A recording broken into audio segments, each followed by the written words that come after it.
Hello friends, स्वागत है आपका चिराग क्लासेज के ऑनलाइन यूट्यूब चैनल के ऊपर। तो फ्रेंड्स, कैसे हो आप लोग? आई होप आप सब बढ़िया होगे और अपनी एसएससी जीडी भर्ती 2024 की यहाँ पर तैयारी में लगे होगे। तो फ्रेंड्स, आप सभी को पता है एसएससी जीडी का एग्जाम आपका 20 फरवरी से शुरू होने वाला है और लगभग आपके पास ले दे के लगभग 60 दिन का समय बाकी रहा है। तो फ्रेंड्स, इन 60 दिन के अंदर आपको किस प्रकार तैयारी करनी चाहिए, क्या आपका स्टडी प्लान होना चाहिए, क्या आपकी स्ट्रेटजी होनी चाहिए, क्या आपकी रणनीति होनी चाहिए, वो इस वीडियो के अंदर मैं आपको बताने वाला हूं। इस वीडियो के अंदर मैं आपको खुद का एक्सपीरियंस बताने वाला हूं कि मैंने 2018 की वैकेंसी में एसएससी जीडी की तैयारी करके किस प्रकार सीआईएसएफ को सिलेक्शन लिया था और इसके अंदर मैंने हाई स्कोर किस प्रकार अचीव किया था। आप सभी को बताया मेरा एसएससी जीडी के अंदर 100 में से 91 नंबर बना था। 2018 का पेपर हुआ था। मैथ में मेरा 25 में से 25 स्कोर था, रीजनिंग में मेरा 25 में से 25 स्कोर था और हिंदी के अंदर मेरा 15 स्कोर था और हिंदी के अंदर भी मेरा 25 में से 25 स्कोर था और थोड़ा जीके के अंदर मेरा स्कोर कम था। इस वजह से मेरा यहां पर जीके के अंदर स्कोर लगभग 12 से 13 नंबर रहा था। तो फ्रेंड्स, मैं आपको बताने वाला हूं इस वीडियो के अंदर कि आपको किस प्रकार तैयारी करना है एसएससी जीडी भर्ती 2024 के लिए, ताकि आप भी अपनी एक फौजी बनने का जो आपका सपना है एसएससी जीडी के तहत वो आपका पूरा होने वाला है। तो फ्रेंड्स, वीडियो के लास्ट तक बने रहिए, शेयर कर दीजिए वीडियो को, क्योंकि जो बातें बताऊंगा अगर आप उन बातों के ऊपर 100% आप अपना अमल कर लेते हो, उन बातों को घोल के पी जाओगे, तो आपका सिलेक्शन यहां पर कोई नहीं रोक पाएगा। तो वीडियो को शुरू करते हैं, सेशन को स्टार्ट करते हैं कि अंतिम 60 दिन आप सभी को पता है एसएससी जीडी में अभी आपके पास 60 दिन बचा है। तो इन 60 दिन के अंदर आपको किस प्रकार तैयारी करना है वो मैं इस वीडियो के अंदर बताने वाला हूं। तो वीडियो शुरू करने से पहले मैं आपको बता देता हूं, अगर आप भी एसएससी जीडी भर्ती 2024 की तैयारी कर रहे हैं और लगभग आपने सिलेबस पूरा कर लिया है, बेसिक अच्छे से कवर कर लिया है, इसके साथ साथ आप प्रैक्टिस करना चाहते हैं, तो प्रैक्टिस के लिए मैं आपको बुक सजेस्ट करना चाहूंगा किरण पब्लिकेशन का। ये किरण पब्लिकेशन का बुक मार्केट में बहुत ही शानदार बुक होता है, क्योंकि इससे बहुत जनों ने अपना सिलेक्शन लिया है। तो फ्रेंड्स, अगर आप भी डेली प्रैक्टिस करोगे इन बुक के साथ, मैथमेटिक्स, रीजनिंग, सामान्य ज्ञान और हिंदी, ये चारों आपके सब्जेक्ट वाइज बुक मिल जाएंगी। प्रत्येक बुक के अंदर आपको 120 सेट मिलेंगे। अगर फ्रेंड्स इन बुक के साथ डेली आप प्रैक्टिस करोगे, डेली आप अपना खुद से क्वेश्चन निकालने की कोशिश करोगे, तो आपका सिलेक्शन कोई नहीं रोक पाएगा, क्योंकि आप हाई स्कोर अचीव कर पाओगे। इसके साथ साथ फ्रेंड्स, किरण पब्लिकेशन फेस्टिवल सीजन की वजह से 40% का अभी यहाँ पर डिस्काउंट दे रहा है। इसके साथ साथ आपका फ्री डिलीवरी चार्ज यहां पर रहने वाला है। तो ये ऑफर सीमित समय के लिए है, इसको आप जल्दी से जल्दी आप परचेज कर लीजिएगा। डिस्क्रिप्शन बॉक्स में यहां पर लिंक दिया हुआ है। अब यहां पर बात करते हैं फ्रेंड्स, एसएससी जीडी भर्ती 2024 के लिए अंतिम 60 दिन के अंदर किस प्रकार तैयारी करें। तो सबसे पहले आप सभी को पता होगा एसएससी जीडी भर्ती की 2 कैंडिडेट यहां पर तैयारी करते हैं, मतलब 2 टाइप के कैंडिडेट तैयारी करते हैं। सबसे पहले एक कैंडिडेट वो होता है जो लगभग सिलेबस पढ़ लिया हो, जो लगभग सिलेबस कवर कर चुका हो,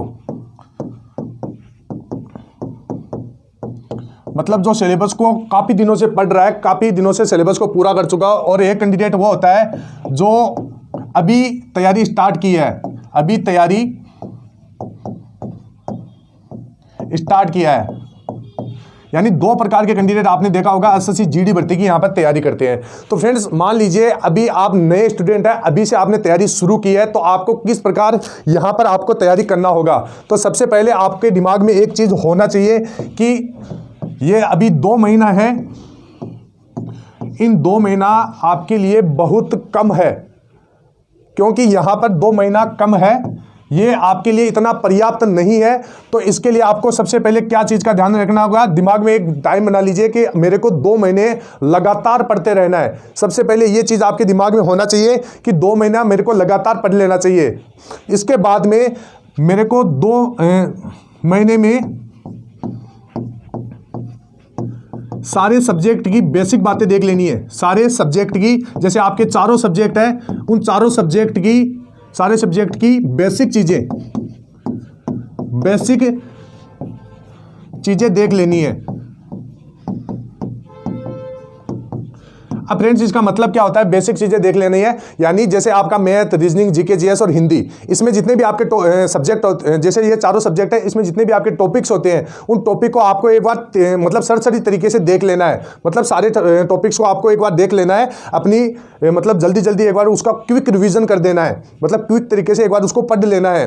तो इससे क्या होगा कि आप जब भी मॉक टेस्ट लगाओगे तो आपके सामने क्या होगा कि 20, जैसे मैथ के अंदर 20 प्रकार के क्वेश्चन आते हैं यहाँ पर, तो उसमें क्या होगा, आप सभी क्वेश्चनों को एक बार अपने मन से पढ़ चुके होंगे। तो इस चीज़ का आपको ध्यान में रखना है कि सबसे पहले आपके दिमाग में होना चाहिए कि 2 महीना यहाँ पर कम है, 2 महीने में आपको सारे सब्जेक्ट की बेसिक चीज़ें यहाँ पर देख लेना है। तो ये आपके मन में होना चाहिए। फिर आपको क्या करना होगा, फिर आपको प्रैक्टिस पे ध्यान देना होगा।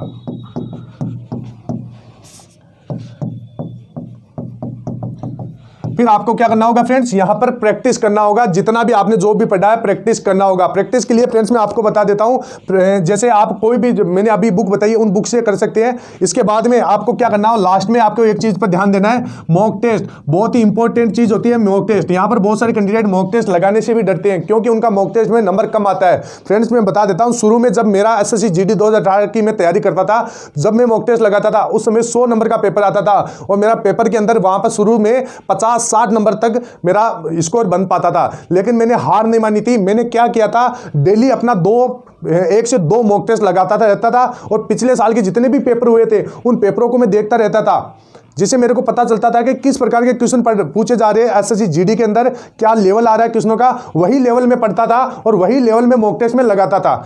तो इस चीज़ को आपको भी ध्यान में रखना है। डेली आपको यही चीज़ें ध्यान में रखनी है कि जैसे आपको 2 प्रैक्टिस सेट लगाना ही लगाना है, मॉक टेस्ट लगाना है, प्रीवियस ईयर के पेपर आपको देखते रहना है। इससे देख के आपको इसे नहीं छोड़ना है, उसका फुल एनालिसिस करना है, देखना कहाँ पर क्या गलतियाँ हो रही है। इसके बाद में कैंडिडेट आते हैं जो लगभग सिलेबस को पूरा कर चुके हैं। तो लगभग सिलेबस को पूरा कर चुके हैं, उनको क्या करना होगा कि पहले उनको वीक टॉपिक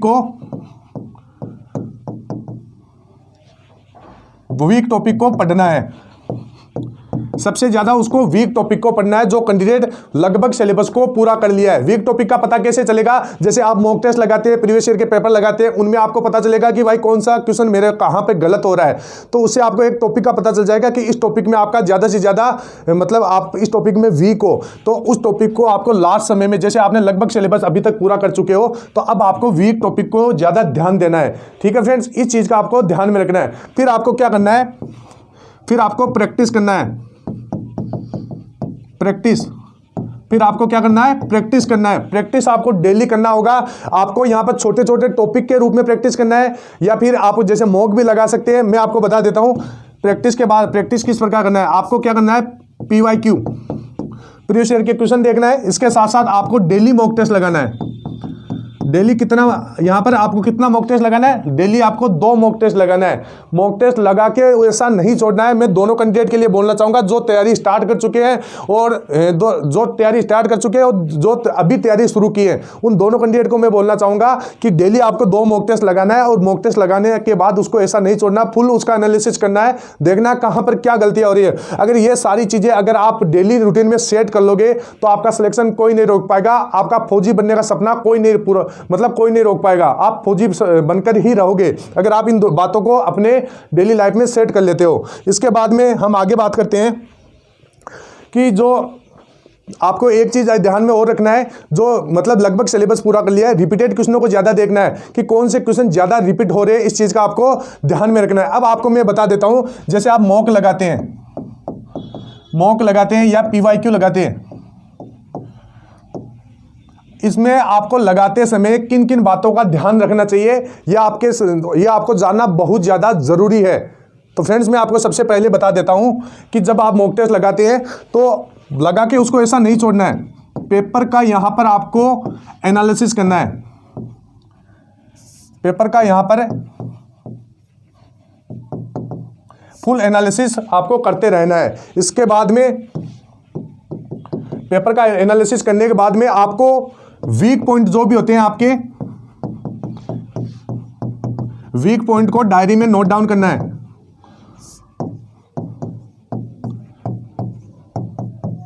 वीक पॉइंट को आपको डायरी के अंदर नोट डाउन करना है। फिर आपको क्या करना है, लास्ट में जो कैंडिडेट मतलब लगभग सिलेबस पूरा कर चुके हैं, मॉक टेस्ट लगा रहे हैं, उनको अब क्या करना है मैं आपको बता देता हूं।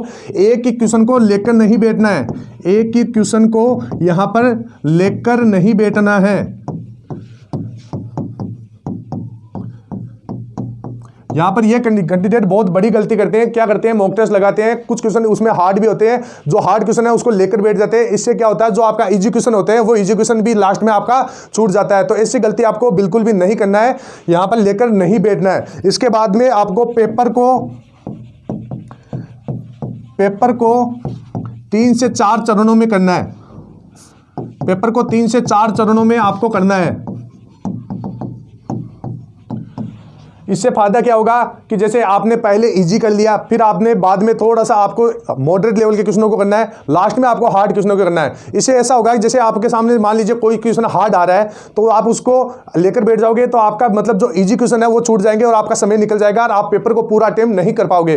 तो ये गलती आपको नहीं करना है। लास्ट में आपको ध्यान में रखना है कि जैसे आप पेपर लगाते हैं या फिर एग्जाम हॉल में बैठे हैं तो आपको पेपर को 2 से 3 चरणों में आपको करना ही करना है। इस चीज़ का आपको ध्यान में रखना है। और एक चीज मैंने आपको बता ही दिया कि हार्ड क्वेश्चनों को लास्ट में देखना है, तो ये आपको ध्यान में रखना है। और इसके साथ साथ मेन चीज क्या है, मेन चीज आपको पॉजिटिव रहना है। मेन चीज आपको क्या है, पॉजिटिव रहना है कि हाँ मैंने तैयारी की है, लगभग मैंने 2 महीने 3 महीने तैयारी की है, जितना भी आपने तैयारी की है पॉजिटिव रहना है कि हाँ मेरा सिलेक्शन हो जाएगा। और अपने माता पिता को याद करके जब भी आप पढ़ने बैठे, याद करके पढ़ने बैठे। और अब उनकी जो भी, अगर आपका मन नहीं लगता है तो उनकी स्थिति को देखिए कि मेरे माता पिता मेरे लिए कितनी मेहनत करते हैं। इन चीज़ों को अगर आप ध्यान में रखकर तैयारी करोगे तो आपका तैयारी में मन लगेगा। अब फ्रेंड्स यहाँ पर कैंडिडेट पूछते रहते हैं कि सर कितने घंटे पढ़ें, कितने घंटे पढ़ें, डेली हमारे को कितना घंटा पढ़ना है। तो फ्रेंड्स मैं आपको बता देता हूँ, आपको डेली 5 से 6 घंटा पढ़ना ही पढ़ना है। डेली आपको 5 से 6 घंटा पढ़ना ही पढ़ना है, तभी यहाँ पर आपका सिलेक्शन हो पाएगा और आप अपना एक पोस्ट ले पाओगे। तो इस चीज़ का आपको ध्यान में रखना है। अब यहाँ पर फ्रेंड्स मैं आपको बता देता हूँ तैयारी कैसे करना है।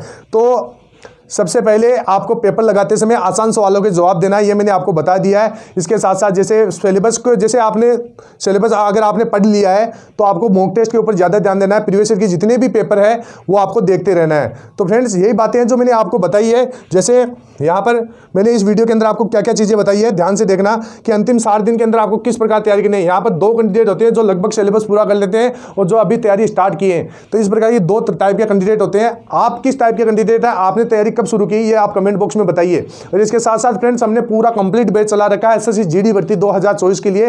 तो अगर आपने फ्री में तैयारी करना चाहते हैं, फ्री में मॉक टेस्ट लगाना चाहते हैं, तो तैयारी के लिए वीडियो क्लासेज आपको इस चैनल के ऊपर मिल जाएंगी। और अगर आप मॉक टेस्ट लगाना चाहते हैं तो हमारी एप्लीकेशन से जुड़ जाइए, उस पर आपको फ्री में मॉक टेस्ट मिलेंगे। फ्री में छोटे छोटे टॉपिक वाइज टेस्ट आपको उसके ऊपर मिल जाएंगे। तो फ्रेंड्स आई होप आपको ये वीडियो अच्छा लगा होगा। अगर वीडियो अच्छा लगा तो वीडियो को एक बार शेयर कीजिए अपने दोस्तों के साथ और चैनल को सब्सक्राइब कर लीजिए। तो फ्रेंड्स फिर मिलते हैं नेक्स्ट वीडियो में, तब तक के लिए जय हिंद, जय भारत, वंदे मातरम।